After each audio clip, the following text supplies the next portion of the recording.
आज मैं बोर होते होते प्ले स्टोर में कोई अच्छी सी गेम ढूंढ रहा था तो मेरी नजर मर्ज मैटर्स पर पड़ी। पहले तो मुझे ये गेम समझ नहीं आई, बट जैसे जैसे खेलता गया मुझे काफी इंटरेस्ट आने लगा और मैं काफी टाइम तक खेलता रहा। ये गेम काफी मजेदार है। इसमें आपको पजल खेल के टूल्स कलेक्ट करने होते हैं। उसमें टूल्स को आप मर्ज करके बेटर टूल बना सकते हो। उन टूल से आपको घर रिबिल्ड करना होगा। धीरे धीरे आपको मिशंस कर करके रिबिल्ड करना होगा। प्लस जो आपके गेस्ट होंगे उनको भी अच्छे से रखना होगा। आप मेरे स्क्रीन पे देख सकते हो मैं काफी खेलते जा रहा हूँ और टूल्स इकट्ठा करके उसको मर्ज कर रहा हूँ, तो जिससे मेरे को बोनस रिवॉर्ड मिल रहा है। और मर्ज मैटर में एक वैलेंटाइन इवेंट भी चल रहा है जिसमें काफी ढेर सारे रिवॉर्ड्स हैं और काफी नए नए टास्क हैं। तो इसीलिए जाके मर्ज मैटर का वैलेंटाइन इवेंट आप चेकआउट करो, काफी अच्छी गेम है। और जाके देखो वैलेंटाइन इवेंट को एक्सप्लोर करो कि वैलेंटाइन इवेंट में क्या क्या रखा है। और प्ले स्टोर पे इसके 1 मिलियन से भी ज्यादा डाउनलोड है, तो जाओ, लिंक आपको डिस्क्रिप्शन बॉक्स में मिल जाएगा। वहां से आप जाके मर्ज मैटर्स को डाउनलोड करो और पिन कमेंट में भी आपको इसका लिंक मिल जाएगा। So go and download merge matters.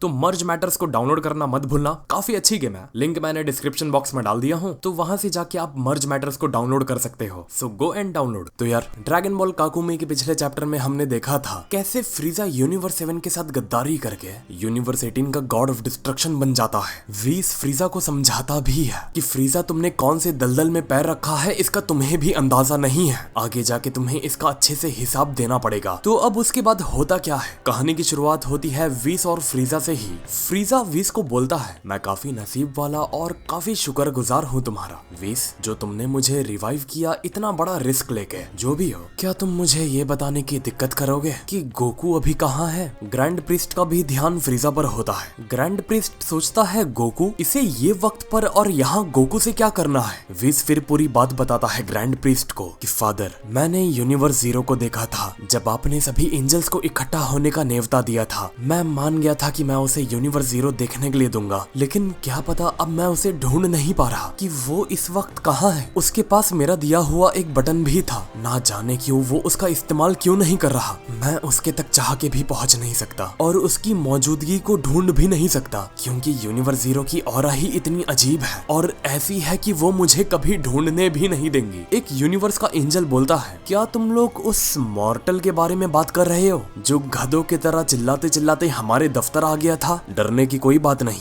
हमने उसका काफी अच्छी तरीके से स्वागत किया, जैसा हम सभी का करते हैं। ग्रैंड प्रीस्ट थोड़ा सा सहम जाते हैं और उन्हें एहसास इस बात का हो जाता है कि गोकू के साथ कुछ तो बहुत गलत हुआ है। ग्रैंड प्रीस्ट ये कहते हैं कि क्या उन्होंने गोकू को कैद में बांध कर क्यों रखा है, जबकि हमारी पावर तो गोकू से ना जाने कितनी ज्यादा गुना ऊपर है और वो कोई थ्रेट भी नहीं है इन लोगों के लिए। क्या उसके पास कोई ऐसी अंदर की खुफिया खबर है जो मुझे पता नहीं है, जिसके वजह से इन्होंने उसको कैद खाने में बंद करके रख डाला है? मदर ऑफ ऑल एंजल कहती है, अब इतना इग्नोरेंट बिहेव मत करो, तुम अच्छे से जानते हो हम उसका क्यों इस्तेमाल कर रहे हैं। अब कहानी जाती है गोकू पर और जो मंजर दिखाया जाता है वो काफी भयानक और झंझोर के रख डालने वाला नजारा होता है। गोकू 200-300 जंजीरों से बांध कर कैद खाने में कैदी बना के डाल दिया जाता है और उसके शरीर में उन सब जंजीरों के नोकीले किले भोंक दिए जाते हैं और वो नोकीले किलों का दर्द गोकू के बर्दाश्त के बाहर जाता होता है। पूरा उसके मुंह से उसके शरीर से खून का रिसाव होता रहता है। समझ लो दम तोड़ चुका होता है गोकू और काफी फ्रस्ट्रेटेड अंदाज से वो वहां पर जोर से चिल्ला के बोलता है, तुम हरामियों में अगर दम है तो यहाँ आके दिखाओ और सामना करके दिखाओ, तुमको मुझसे क्या चाहिए? इस सवाल का जवाब दो, मुझे माफ कर देना फीस।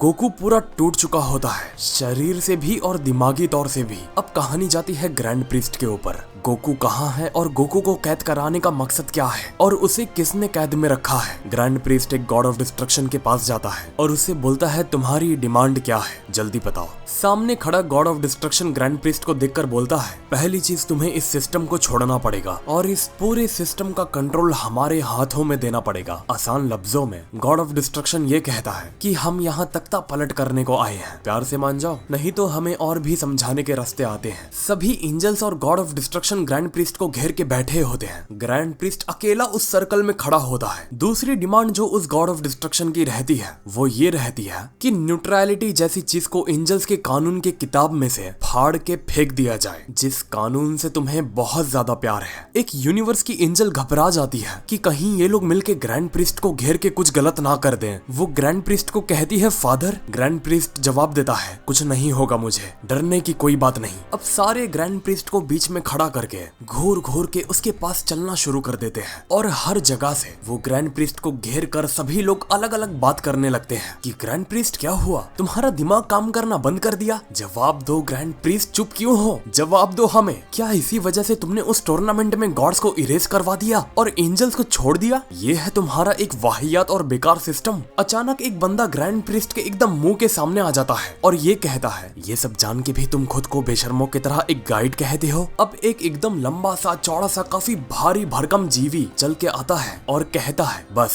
अब खेल यहाँ खत्म होता है, अब वो होगा जो हम चाहेंगे। ग्रैंड प्रीस्ट उस लंबे चौड़े शख्स से नजर मिला के कदम से कदम मिला के ऊपर देखकर एकदम साफ पूछता है अच्छा ऐसा है, क्या करोगे तुम? मैं पूछता हूँ क्या कर सकते हो तुम?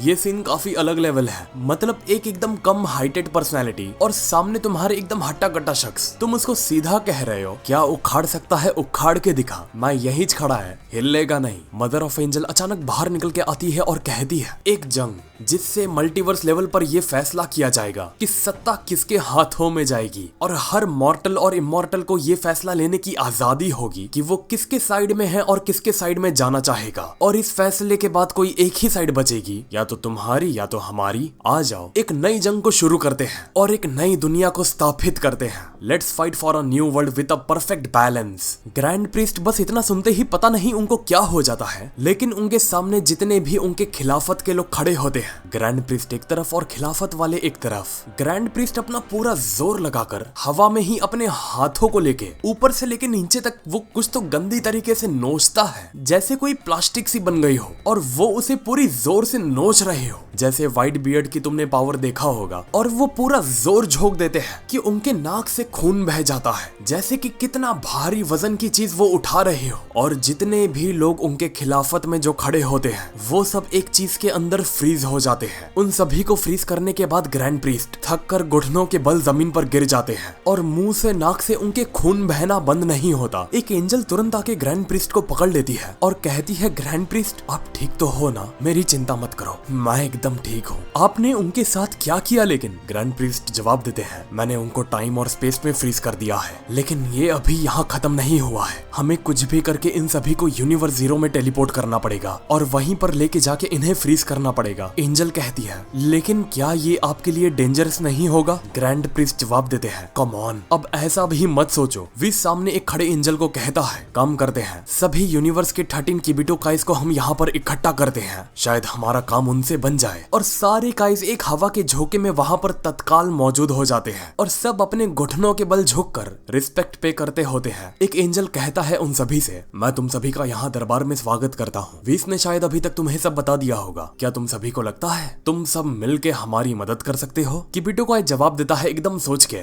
ये इतना आसान नहीं होने वाला, फिर भी हम कोशिश करेंगे, हम 13 लोग मिलके इसे आसान बना दें। और बस यहाँ आके आज की वीडियो में इसकी कहानी खत्म हो जाती है। इसका अगला चैप्टर कब आएगा ये मैं खुद नहीं जानता, क्योंकि अभी ग्रेनुला की भी मांगा है और फिर मूवी के बारे में भी बहुत बड़ी खबर निकल के आने वाली है, तो उस पे 3-4 वीडियो होगी। फिर ग्रेनुला के चैप्टर पर कम से कम 2-3 वीडियो, फिर शायद 2-3 वीडियो और होगी थोड़ी फैक्ट चेक वाली वीडियो। बट हाँ, अगर आप ज्यादा से ज्यादा लाइक करते हो और कमेंट करते हो तो मैं कोशिश करूंगा जल्दी से जल्दी ये मांगा को निकालूं। मैं सब आपके लाइक और कमेंट के ऊपर है। तो हाँ यार, अगर हमारा नरेशन अच्छा लगा तो वीडियो को लाइक करो और आगे आने वाली वीडियोस के लिए चैनल को सब्सक्राइब कर दो, जिससे आप हमारी कोई भी वीडियोस को मिस ना कर पाओ। सब्सक्राइब करना आपका फर्ज बनता है, तो कर दो यार, फ्री है एकदम। तो मिलते हैं फिर अगले वीडियो में एक और नए टॉपिक के साथ। तो नमस्ते, खुदा हाफिज, सत श्री अकाल एंड गुड बाय।